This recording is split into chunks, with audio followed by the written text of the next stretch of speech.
Oh, as for the one about Kwame Nkrumah, I mean, I think it's just talk. I mean, clearly, nobody takes it serious. But let's put that one aside.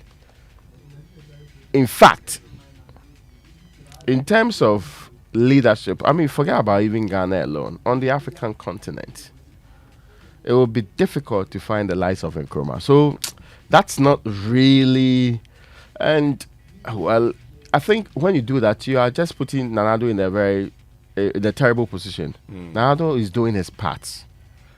John Akufo did his part. Jerry Rawlings did his part. Other people have also done their part. You get my point. Yeah.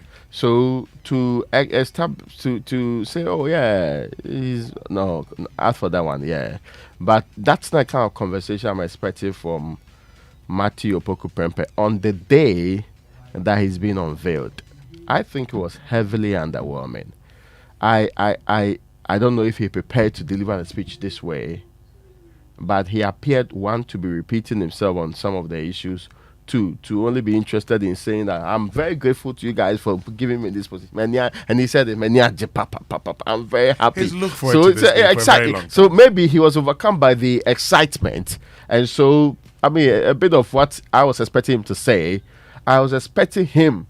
And you see, the response of the people even could tell you the response. If you want to compare proper response, listen to what the people did when Kenneth Japan spoke to them.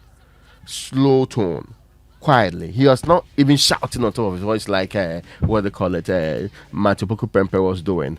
I do not think that this is the gingering the base that people are looking for. Because they asked for this ginger there, it didn't ginger. I mean, some will be.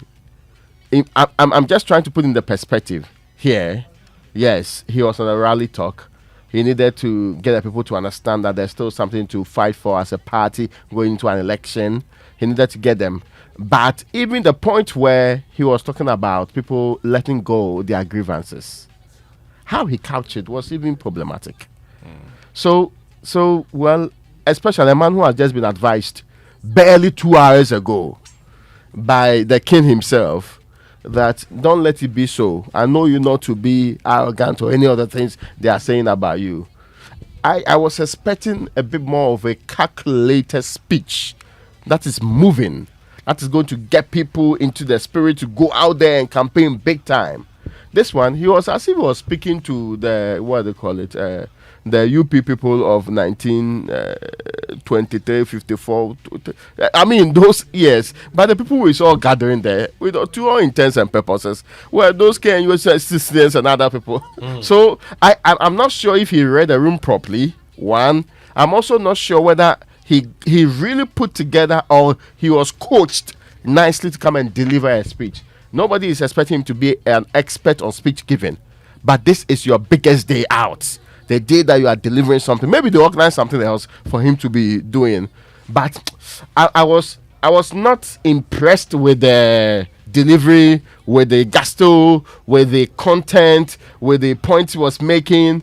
I think they should have just ended the day at Menchia. Menchia was a fantastic gathering and a showing. So powerful and so strong.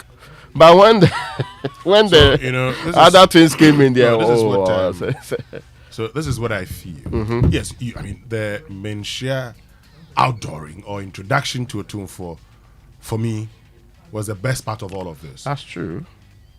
Now after Menchia, you probably could have said end it, but of course they wanted to introduce him also at a rally, which they did.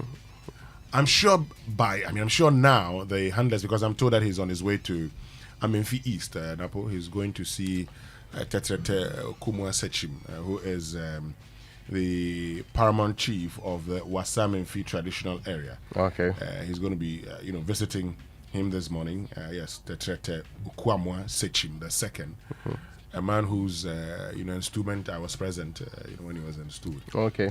Now, so he's on the campaign. He's on the campaign. I'm sure today they will tell him, well, next time we have gone past these kind of speeches. Listen to how Akufo-Addo does it. Yeah.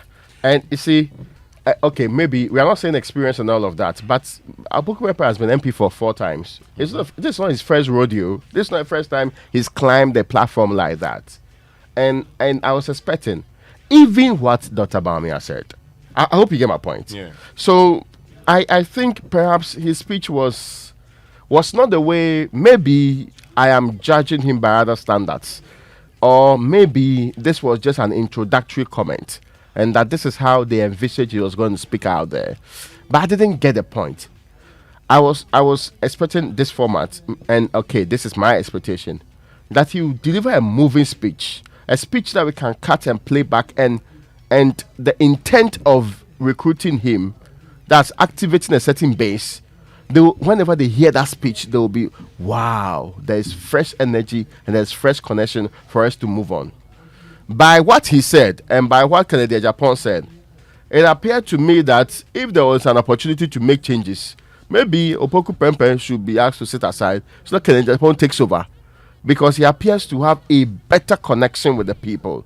Listen to even the responses alone. Okay, so listen to a bit of what Kennedy Japan said, but maybe the presidential candidate is also, he told you he's looking for the qualities of Matthew Poku Prempeh.